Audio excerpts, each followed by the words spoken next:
Welcome to Skin Deep Podcast from Skin Associates. I'm Dr. Jolie Kaufman. This is Dr. Jeremy Green. And we just got back from Chicago from the American Society for Dermatologic Surgery meeting. And there was a lot of discussion on GLPs. Did you hear that topic as a major topic? I feel like it's a hot topic everywhere. So everywhere you go and every day in clinic, it's such a hot topic as far as patients are already taking the medications or they're interested in taking, and they really are interested in learning what is going to be the impact on their skin and their aesthetic journey. And I think you've learned a lot because we've worked with a couple companies on this, in particular in the aesthetic industry, who are also trying to learn. They're trying to get a grasp of how is this going to impact our business. So tell us more about what you learned at ASDS and what your thoughts are. So it's amazing to be on the forefront of all this because these drugs, while they've been out for diabetes, they're relatively new in the weight loss category. And in fact, over the past 4 years, there's been more than a 600% increase in patients who are using this for non-diabetes causes, for non-diabetic indications like weight loss, but also like you mentioned in skin. So the glucagon-like peptide receptor agonists are a whole class of medications. I think in the beginning, Ozempic was the most popular name. And one of our friends, Dr. Paul Frank, coined the term Ozempic Face, which kind of raised the flag that maybe we're seeing skin changes with the GLP drugs. And it's kind of fascinating because we presumed that these skin changes would be just like if somebody was having gastric bypass surgery or someone had a dramatic lifestyle change and they really were losing weight, but it's different. That Ozempic face, so to speak, looks different. And I think we're starting to learn why. Do you want to talk a little bit about that? Or? Yeah. So the GLP drugs are amazing. The data so far has so many positive, signs for us in healthcare in general, not even just dermatology. Things anti-inflammatory in diseases, things like psoriasis, hidradenitis in dermatology, but diabetes, obviously the indication that it was approved for. Also, they're looking at Alzheimer's, prevention of Alzheimer's, prevention of Parkinson's disease, addiction. There are so many things that these drugs may end up being indicated for, even liver disease. In skin, we do have those positives like psoriasis and hidradenitis, where articles are just coming out about how much inflammation it decreases by using these drugs. But there's another side to it, maybe the aging side, that may not be as positive as the side that we're talking about with anti-inflammation. Yeah, it's interesting that fat, we're sort of taught this in our society that fat is like, have less fat, like decrease your fat, decrease your fatty intake, all these things. But fat is actually really good. Fat is an endocrine or hormonal organ that is communicating with the skin. So if you're shrinking fat, you're not just losing something that is maybe aesthetically undesirable, but you're also kind of cutting off some of the communication from your deeper tissues to your skin. And I think we've started to see that in some of our patients and people that we know that are on these medications. What are your thoughts? Are you seeing that this looks different than people who have weight loss for other reasons? So with, what we know so far with massive weight loss is, like you said, from gastric bypass patients. And those patients have the surgery and they typically lose 50 pounds. And so primarily what we see with those patients is just sagging. And I think now that we've seen patients on these medications, we see that it's not just sagging, that there might be some sort of dullness to the skin. And even in patients who might have lost only 7 pounds or 10 pounds, it seems like they still look like they've lost more facial volume than we saw in gastric bypass patients. Yeah, so we wish there was a way for medications, and maybe that's in the future, to be selective, like just get rid of the visceral fat or just get rid of the fat that I don't like. But unfortunately, it seems like it's everywhere. And like I said, we need some of that fat. That fat actually produces hormones like estrogen. In fact, it's the number one source of estrogen in your body for postmenopausal women, which is fascinating. So then all of a sudden you're postmenopausal, then with one of these medications, you're potentially depriving your skin of kind of like one of its lifebloods, right? That adds vascularity and nourishment and hydration to the skin and luminosity. So it's like a double hit, from a hormonal standpoint. We talk about stem cells all the time, and I think that space in skincare has gone crazy with exosomes and stem cells. But remember that the fat just underneath your skin is also like a stem cell, meaning that it produces growth factors and lots of very, very important signals to our skin. And if we shut them down or make them tired, like some of these medications may be doing, again, we're not sure yet. This is like the exploratory phase of what we're looking at. But that you will see changes in skin that are not related to the direct amount of weight that you've lost. Yeah, so it's not just hollowing in the temples, hollowing in the midface or cheeks, increased nasolabial folds or jowling, which is something you see with the weight loss. It's that plus. And so the fascinating thing for me is I think it's really a call to action, understanding what's going on beneath the skin, is that, usually people, when they start these GLP-1 receptor agonists, are taught, do resistance training, work on your muscle mass. You could lose lean muscle mass and potentially bone. So people are kind of on that and they're proactive and they're working on that. But people aren't really talking about how you can be proactive with the skin. So why don't you share kind of what you tell your patients? So I think as soon as you decide to start the journey of GLP, and again, I'm a huge proponent, I think the drugs are amazing. The anti-inflammatory systemic effects of these drugs are really impressive for lots of diseases. Again, in dermatology and in other arenas like neurology. But I think as soon as you decide to start the journey, you should also start the prevention journey so that you don't see these skin changes. And again, Jeremy, you mentioned that we're working with a couple companies on our skin research side where we're looking at what we can do to kind of ameliorate. Yeah, perfect. Ameliorate the effects of, these deleterious effects of the GLP-1 RAs, which we didn't anticipate. We just thought, okay, it's great. Everybody's, feels great. There's less inflammation. I have seen in a lot of my patients, like rosacea is getting better. Yes. Seborrheic dermatitis is getting better. Their skin is less oily and greasy. But there is a cost. There is a cost. And so, like you said, we're studying what happens when we inject hyaluronic acid fillers, which are kind of like the backbone of our volumizing practice for facial aging. So we're seeing what happens when people are at their goal weight, and we sort of do the whole suite of injectables that we can do on the face and how the patients respond, and we'll follow them out to see how the results are maintained. But one of the questions is that people have kind of tossed around, and our colleagues, is do we wait till someone's at their goal weight, or do we start at the beginning of the journey with the injectables? What are your thoughts? I think you start right away. Again, because I have patients who have come in and only lost 7 pounds and they still say they have Ozempic Face. So I don't think it's necessarily the number of pounds, but it's going to be more the signaling that we see in the skin. So I think you start a little bit along the way, even if that means just starting with a better skincare regimen. Start with a regimen that is going to induce collagen so that you don't lose that, or help exfoliate a little bit so you don't lose some of the luminosity in the skin that we're seeing. So I think at the very least, you start with skincare, and then we talk about usually the first area that you mentioned that patients notice is mid-face. So we could start with a little bit of volumizing or a little bit of collagen induction with a collagen-inducing filler, like a regenerative filler. Yeah, we're talking Sculptra, which is polylactic acid, or Radiesse, which is calcium hydroxyapatite. I love both because both add the benefit of being volume plus, right? They're volume plus stimulating collagen, elastin, glycosaminoglycans, which we're talking hyaluronic acid. So all the things that we want. So I think that's a perfect pairing with the weight loss journey, is to inject these biostimulators to wake up all the stem cells, wake up the fibroblasts that are at risk of becoming senescent. And I think the point is it's so much better to keep them active than wait until things are more quiescent and then try to wake them back up, right?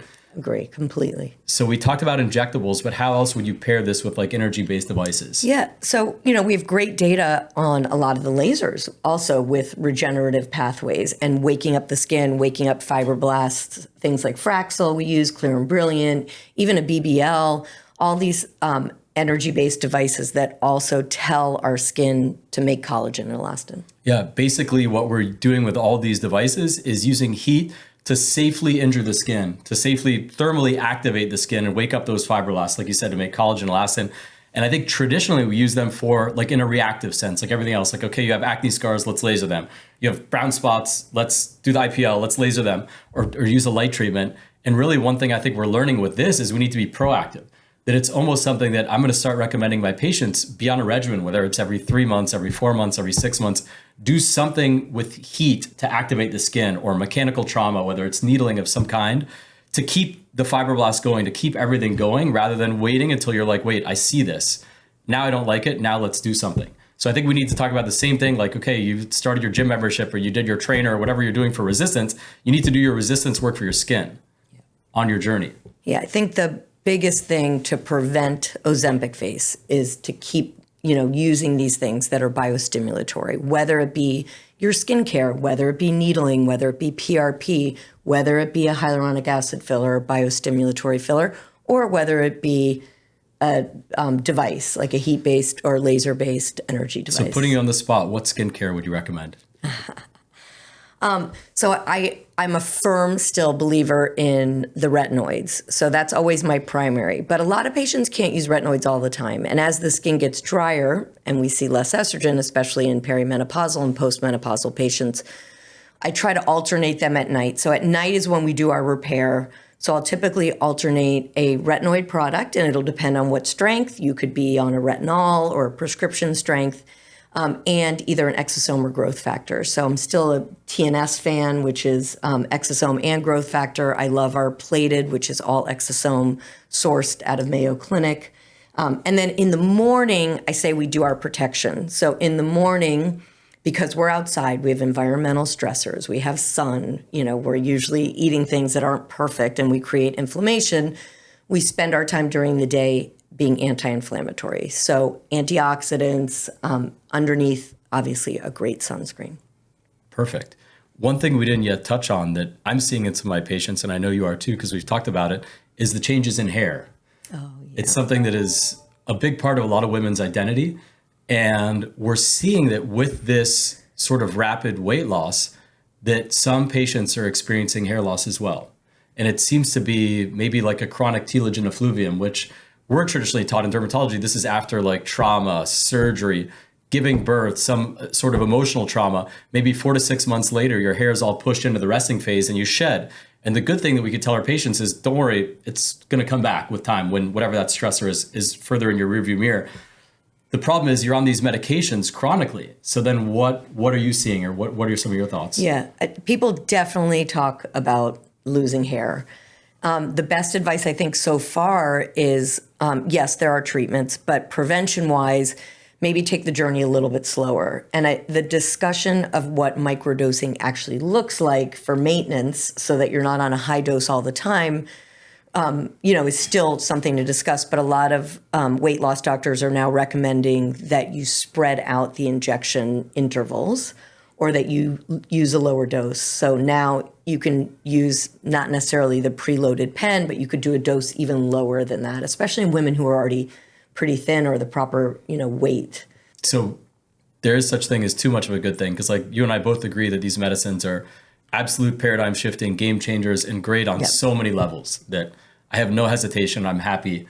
The stigma's falling. Patients used to they'd come in looking like they'd lost a lot of weight, and I wouldn't want to be nosy, but I'd be like, oh, you look great. And they'd say, yeah, diet and exercise. I just discovered it in my 60s. Who knew? And so there was like a bit of a taboo about it. But now I'm seeing people being like, yeah, I'm on, the shot, or I'm on whichever one it is.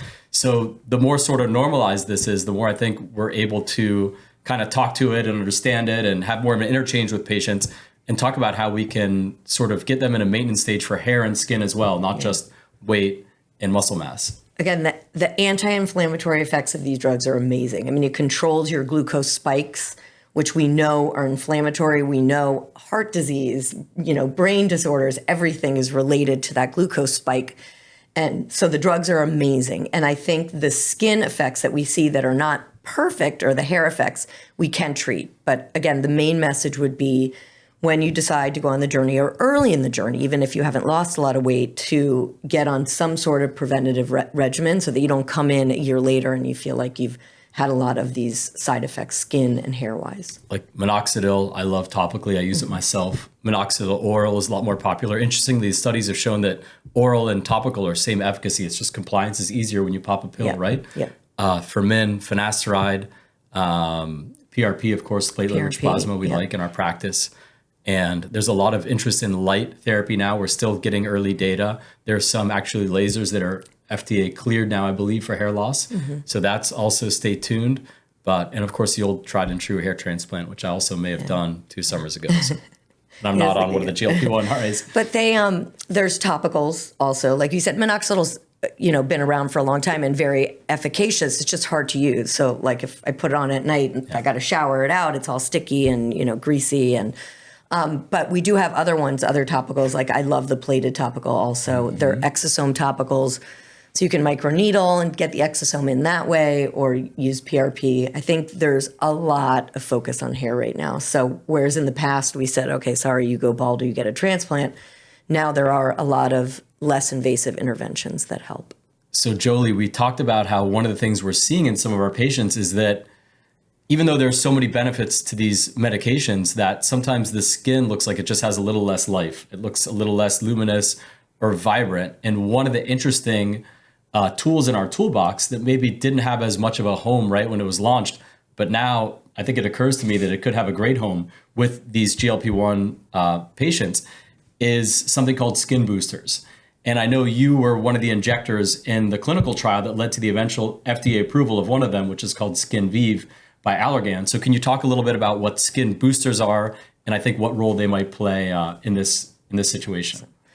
So about 2 years ago, we got Skin Vive approved through the FDA, and it was approved as a microdroplet injection for luminosity and skin smoothness. So kind of different from what we normally use fillers in that you're not looking to volumize, you're looking for skin quality. So almost like using a really good skincare product or getting a really good chemical peel where the skin hydration increases, the luminosity increases, the smoothness increases without filling. I think they even didn't want to use that term filler. I think they were trying to struggle like, what do you call it? Hyaluronic acid in a syringe. And in Europe, they do. They call them skin boosters, like you said. They really steer away from this volume word so that people don't think it's going to be a filler, that your face is going to be really full. In Europe, they have a lot of different choices. They have a lot of cross-linked HA and a lot of minerals that they put in their injectables. Here, we have cross-linked HA, but there are two products, or actually there's three products. One approved that you mentioned, Skin Vive, but also Restylane Silk is used in Europe, and it's called Skin Booster, has a different injection technique. And then also RHA1, which is called Redensity here in the US, can also be used in that fashion. And it's just injected literally intradermally, so very, very high up in the skin, no volume, but really they showed that for 9 months you could increase hydration and luminosity and skin smoothness. Fine lines, smoothness, yeah. So it's doing all the things that our skin is sort of being deprived of to a certain extent with these medications. So I think skin boosters and these injections, these very superficial tiny droplets of hyaluronic acid have a great home in our GLP-1 patients. Agree. Hot topic, Jolie. GLP-1s, what does it do to the duration of our injectables? Fillers, neuromodulators, tell us the answer. Do not know. Again, the exciting thing about these drugs is that we're on the journey with everybody else. Is in the beginning, we thought what we were seeing skin-wise was going to be only related to the amount of pounds that you actually lost, like the weight loss, the quantitative weight loss. But we figured out that's not true. So things have been changing, and there is some discussion about whether this is going to make your injectables have less duration. I haven't seen it yet in my patients. There's some chatter that maybe your neuromodulators, your Botox, Dysport, Xeomin, Jeuveau, Daxxify, Latibo, won't last as long. Those are our FDA-approved products in the US, but we haven't seen it. I haven't seen it. In general, with my patients that are hypermetabolic, that are like super fit, I do feel like I get less duration out of all the products, but I don't know what this GLP-1 is doing to our duration. So I think one more area besides face that we talk about that we're seeing laxity after weight loss is on the body. And what things can we do? We haven't traditionally been great at tightening on the body, but we do have some new devices, and I know that you were involved with one of the new clearances for Ulthera. Yeah, Ultherapy, which is micro-focused ultrasound with visualization. So it's little tiny dots of ultrasound heat energy that are 60 to 70 degrees Celsius. And those energy injuries are delivered at different points, like deeper than most technologies can go, 4.5, 3, and 1.5 millimeters into your skin and subcutaneous tissues. Recently, just a couple weeks ago, Ultherapy got FDA clearance for tightening of the arms and abdomen. And so these non-invasive tightening devices are really coming into focus as skin laxity becomes a greater concern for our patients. What are some of the other technologies that you trust for your patients? I like radio frequency, so you can do external radio frequency, which is just heat, so no non-invasive. And then they also have micro needling with radio frequency. So it's tiny little needles that you can that go into the skin, and you can pick the depth of the needle depending on what tissue you're in. And then at the end of the needle, there's radio frequency. So it delivers a little spot of heat, kind of like what we talked about with all therapy, into the skin to induce collagen production and contraction. Yep, exactly. Immediate contraction and then contraction also over 6 months. And I'd say none of the results of any of these treatments are dramatic. You know, if somebody sort of like lifts up their skin or lifts up their face, that's our plastic surgery friend. So that's sort of out of our wheelhouse. But for people looking at for non-invasive options, we have some really nice options here at Skin Associates. Thank you for joining us. Stay tuned for the next episode of the Skin Deep podcast from Skin Associates of South Florida.